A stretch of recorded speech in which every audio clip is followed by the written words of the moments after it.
Christmas आने ही वाला था।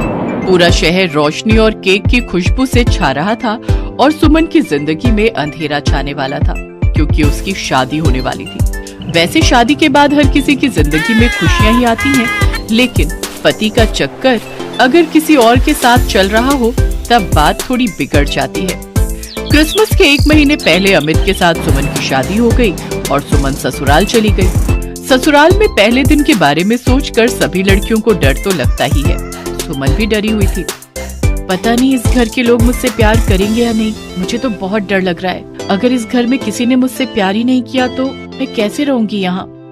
सुमन ये सब सोच ही रही थी कि तभी उसकी जेठानी सुमित्रा उसके पास आकर ताना मारने लगी। अरे वाह सुमन, सच धज कर अभी से तैयार हो गई हो। पतिदेव का मन बहलाने का प्लान है क्या? हाँ दीदी, वो असल में आज सुहागरात है ना। सुहागरात में हर लड़की अपने पति का प्यार तो चाहती ही है। हाँ वो बात तो है, सिर्फ मुझे ही नहीं मिला था पति का प्यार। क्यों दीदी, क्या हुआ था? ऐसे पूछ रही हो जैसे तुमको कुछ पता ही नहीं है। बार बार सुनने में मजा आता है क्या? नहीं दीदी, मुझे सच में नहीं पता। अच्छा तो सुनो, हमारी सुहागरात वाले दिन उनके दोस्तों ने उन्हें जबरदस्ती शराब पिला दिया था और घर लौटते वक्त एक्सीडेंट में उनकी मौत हो गई। पति का प्यार क्या होता है ये मुझे पता ही नहीं चला। उससे पहले ही मैं विधवा हो गई। ये कहते हुए सुमित्रा की आंखों में आंसू आ गए। सुमन की आंखों में भी नमी आ गई। ये तो बहुत बुरा हुआ दीदी।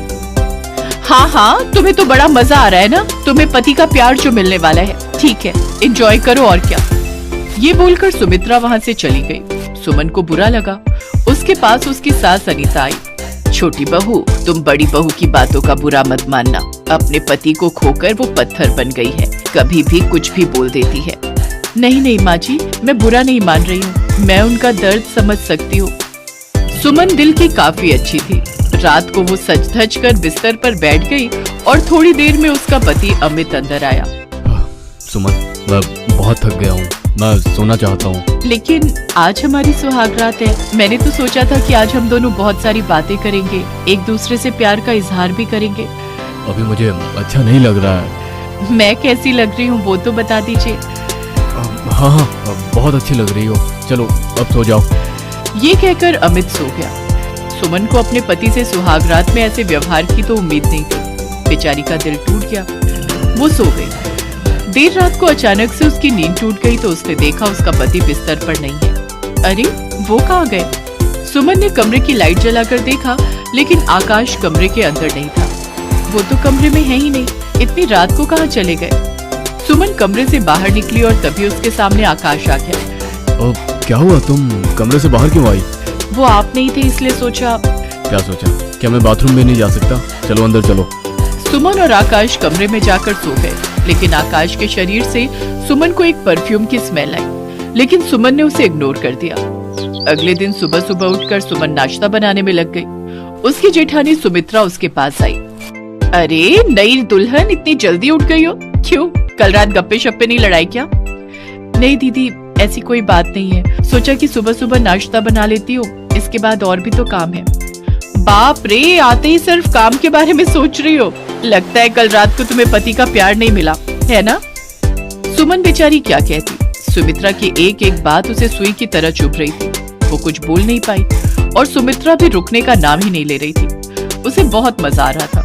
सुमन की आंखों में आंसू आ ही गए थे कि तभी उसकी सास आ गई। बड़ी बहू, क्या हो रहा है ये सब? बेचारी नई है, उससे ऐसी बातें क्यों कर रही हो? अच्छा, वो नई है और मैं नई नहीं थी। शादी के बाद वाले दिन मेरा पति मर गया और उसी दिन मुझे मेहमानों के लिए चाय बनानी पड़ी। कभी सोचा है कि मुझ पर क्या बीत रही थी? हाँ, हमसे गलती हो गई थी, लेकिन उसका बदला तुम इस बेचारी से क्यों ले रही हो? ये तो तुम्हारी बहन जैसी है। क्या तुम्हारे मन में दया नाम की कोई चीज नहीं है? नहीं है, कुछ भी नहीं है। अंदर से पत्थर बन चुकी हूँ मैं। मुझे भी सुहागन बनकर रहना था। पति का प्यार चाहिए था। मैं भी माँ बनना चाहती थी। मुझे जलन होती है किसी और सुहागन को देखकर। बस खुश। सुमित्रा अपने कमरे में चली गई और जोर से दरवाजा बंद कर दिया। सुमन ने सोचा, बेचारी दीदी, पता नहीं उनके दिल में क्या चल रहा होगा। सुमन सुमित्रा के कमरे में चाय बनाकर ले गई। दीदी चाय पी लो, रो मत। मैं समझ सकती हूँ कि आप पर क्या बीत रही है। आपके साथ गलत हुआ है, मैं समझती हूँ दीदी। सुमित्रा सुमन को पकड़कर रोने लगी और अचानक से सुमन को एक परफ्यूम की स्मेल आई। सेम स्मेल उसे कल आकाश से आई थी, लेकिन फिर भी उसने उस बात को इग्नोर कर दिया। कौन सी नई दुल्हन अपने पति और जेठानी के बारे में ये सब सोचना चाहती है। और ऐसे ही ससुराल में सुमन के दिन बीतने लगे। सुबह से लेकर शाम तक वो घर के काम करती और जेठानी से ताना सुनती रहती थी। और फिर रात को उसका पति कमरे में आकर चुपचाप सो जाता था। और कभी कभी तो आकाश सोने भी नहीं आता था। पूरी रात पता नहीं वो कहाँ बिताता था। ऐसे ही 1 महीना बीत गया और सुमन को शक होने लगा। पता नहीं वो रात भर कहाँ रहते हैं, मुझे ये पता लगाना ही होगा। अगले दिन क्रिसमस था। घर में क्रिसमस ट्री लाया गया। पूरे घर को रंग बिरंगी लाइट से सजाया गया। और अनीता ने सुमन से कहा, अरे बहू, पूरा घर कितना सुंदर लग रहा है। अब एक पोता या पोती दे दो, घर और सुंदर हो जाएगा। सुमन मन ही मन सोचने लगी, क्यों नहीं, लेकिन आपका बेटा मेरे पास आए तब ना। पता नहीं रात भर कहाँ रहता है। क्रिसमस में सुमन ने केक बनाया और सभी ने मिलकर खूब मस्ती की। केक खाया गया, गाना चलाकर डांस भी किया गया। और फिर सुमन थक कर सो गई। आकाश भी उसके पास सो गया, लेकिन सुमन को नींद नहीं आई।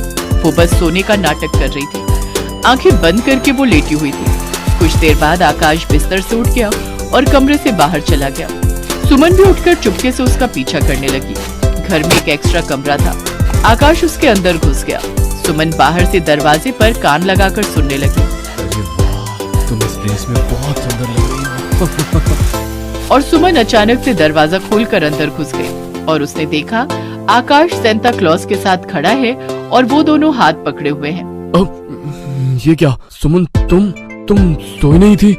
नहीं, मैं तो सोने का नाटक कर रही थी। मुझे पता था कि तुम्हारा चक्कर किसी और के साथ चल रहा है। कौन है ये?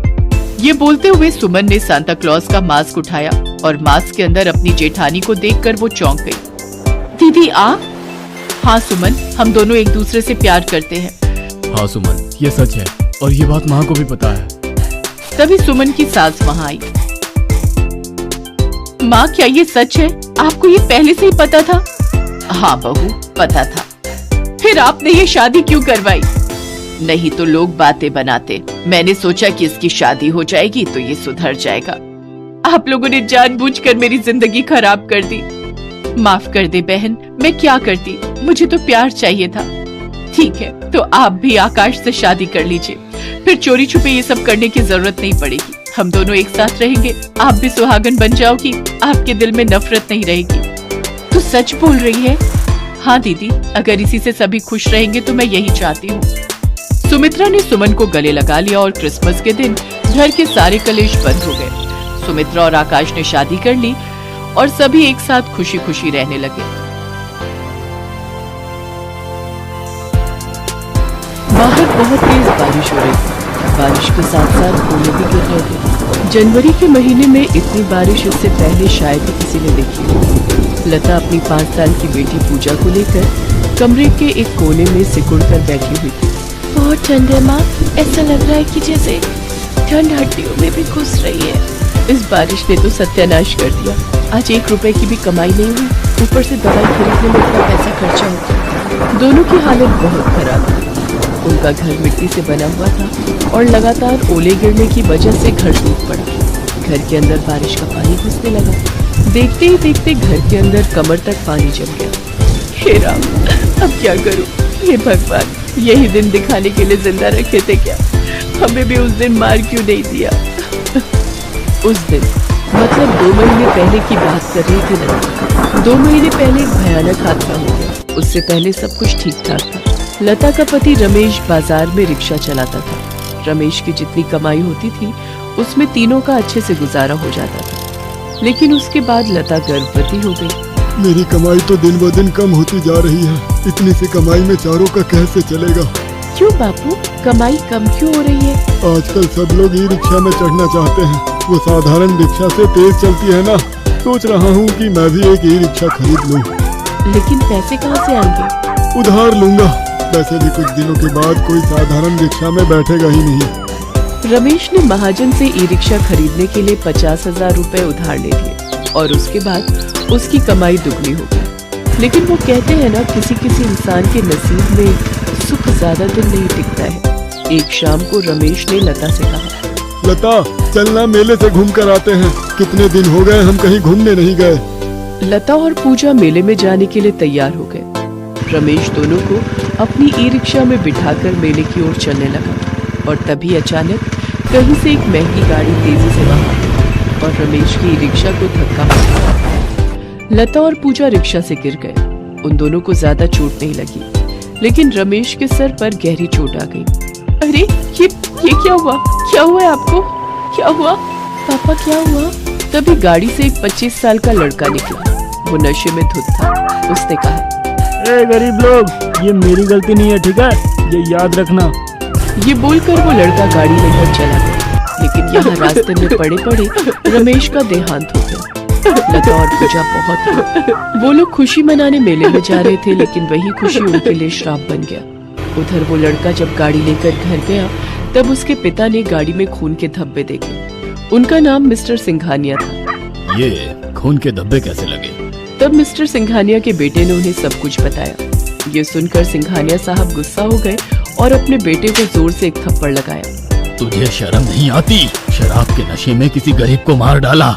नहीं नहीं, मुझे इसका प्रायश्चित करना होगा। मिस्टर सिंघानिया रमेश के परिवार की खोज में लगे। इधर लता और पूजा इस शोक से उभरने की कोशिश कर ही रहे थे कि इतने में महाजन उनके घर आ गया। अरे आप यहाँ कैसे आना हुआ? कैसे आना हुआ मतलब? तेरे पति ने 50,000 रुपए उधार लिए थे, वो कौन चुकाएगा? चल पैसे निकाल। थोड़ा तो समझने की कोशिश कीजिए साहब, हम अभी कहाँ से लाएंगे पैसे? वो मुझे क्या पता, मैं तुझे 1 महीने का समय देता हूँ। पैसे नहीं देगी तो जान से हाथ धो बैठेगी। महाजन चला गया। लता ने गुल्लक निकाल कर देखा कि उसमें कुछ 50 रुपए ही पड़े थे। इसमें तो हमारे खाने के भी पैसे नहीं है, भला 50,000 रुपए में कहाँ से लाऊंगी? लता सोच में पड़ गई। अगले दिन वो ई रिक्शा लेकर रास्ते पर निकल गई। आपको कहाँ जाना है मालिक? मुझे ऑफिस जाना है। और कहाँ? आइए मैं छोड़ देती हूँ, 50 रुपए दे देना। पागल है क्या? तू औरत है और ऊपर से गर्भवती भी। जा भाग यहाँ से, मेरा टाइम खराब मत कर। लता को हर एक आदमी से रिजेक्शन मिला। पहले दिन लता की 1 रुपए की भी कमाई नहीं हुई। कोई बात नहीं माँ, धीरे धीरे होगा। आज हम दोनों पानी पीकर सो जाते हैं। दोनों पानी पीकर सो गए। फिर कुछ दिन ऐसे ही बीते। लता के ई रिक्शा में हर रोज 1-2 करके पैसेंजर बढ़ने लगे। 1 हफ्ते बाद महाजन फिर से आया। क्या रे, पैसों का इंतजाम हो रहा है ना? हाँ मालिक, मैं पूरी कोशिश कर रही हूँ। सिर्फ कोशिश से नहीं होगा, मुझे रिजल्ट चाहिए, रिजल्ट। लता को डरा धमकाकर महाजन चला गया। रात को बहुत ज्यादा ठंड पड़ गई। उन दोनों के पास एक पतली सी रजाई थी। उसी को लपेट कर वो दोनों सो गए, लेकिन वो रजाई भी फटी हुई थी। इसीलिए पूजा ने लता से कहा, माँ इस रजाई में बहुत ठंड लगती है, क्या आप एक नई रजाई खरीद कर लाएंगी? ठीक है बेटी, मैं लाऊंगी। लता ई रिक्शा लेकर रास्ते पर निकल गई, लेकिन तभी अचानक से बारिश आ गई। ठंड के मौसम में बारिश ज्यादातर नहीं देखी जाती। बारिश आने की वजह से लोग रास्ते से हट गए। रास्ता सुनसान हो गया। ई रिक्शे में बैठकर लता भीगती रही। अरे बारिश की वजह से सभी घर चले गए। अब मेरी कमाई कैसे होगी और रजाई भी कैसे खरीदूंगी? कुछ देर इंतजार करके लता भी घर लौट गई और तभी और जोर से बारिश आ गई। जोर जोर से बिजली कड़कने लगी। पूजा डर गई और लता का हाथ पकड़कर कमरे के कोने में बैठ गई। वो दोनों ठंड से सिकुड़ गए और तभी बारिश के साथ साथ ओले गिरने लगे और उसकी वजह से उनका मिट्टी से बना हुआ घर टूट पड़ा। कमरे में कमर तक पानी आ गया। बेटी अब यहाँ रहकर कोई फायदा नहीं है, घर तो रहा नहीं। चल बेटी रिक्शे में चल। पूजा रिक्शे में बैठ गई और लता रिक्शा चलाने लगी।